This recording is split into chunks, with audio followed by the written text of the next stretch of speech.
শিক্ষার্থীবৃন্দ, আজকের আলোচনা ষষ্ঠ শ্রেণী, বিষয় গণিত, শিরোনাম স্বাভাবিক সংখ্যা ও ভগ্নাংশ, অনুশীলনী 1.1, প্রশ্ন নং 77। প্রশ্নটি হল 90,07,58,432 সংখ্যাটিতে যে সকল সার্থক অঙ্ক আছে তাদের স্থানীয় মান কত? তাহলে 90,07,58,432 সংখ্যাটিতে 2 এর স্থানীয় মান সমান 2 একক সমান 2 গুণ 1 বা 2। সুতরাং 2 এর স্থানীয় মান সমান 2।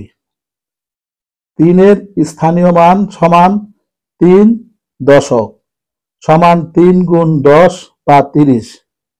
সুতরাং 3 এর স্থানীয় মান 30।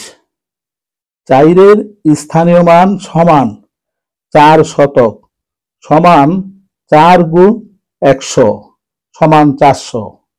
সুতরাং 4 এর স্থানীয় মান 400।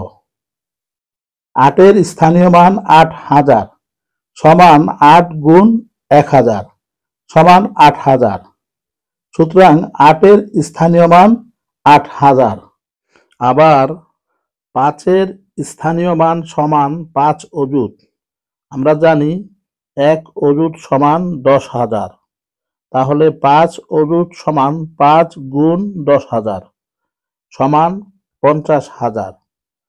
সুতরাং 5 এর স্থানীয় মান 50,000। 7 এর স্থানীয় মান সমান 7 লক্ষ সমান 7 গুণ 1 লক্ষ সমান 7 লক্ষ। সুতরাং 7 এর স্থানীয় মান 7 লক্ষ। আবার 9 এর স্থানীয় মান সমান 9 দশক কোটি সমান 9 গুণ 10 কোটি সমান 90 কোটি। সুতরাং 9 এর স্থানীয় মান 90 কোটি।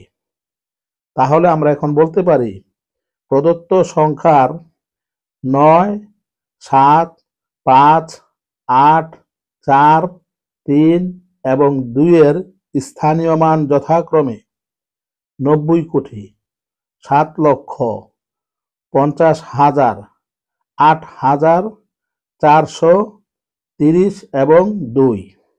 উত্তর 90 কোটি, 7 লক্ষ, 50,000, 8,430 এবং 2। ধন্যবাদ সকলকে।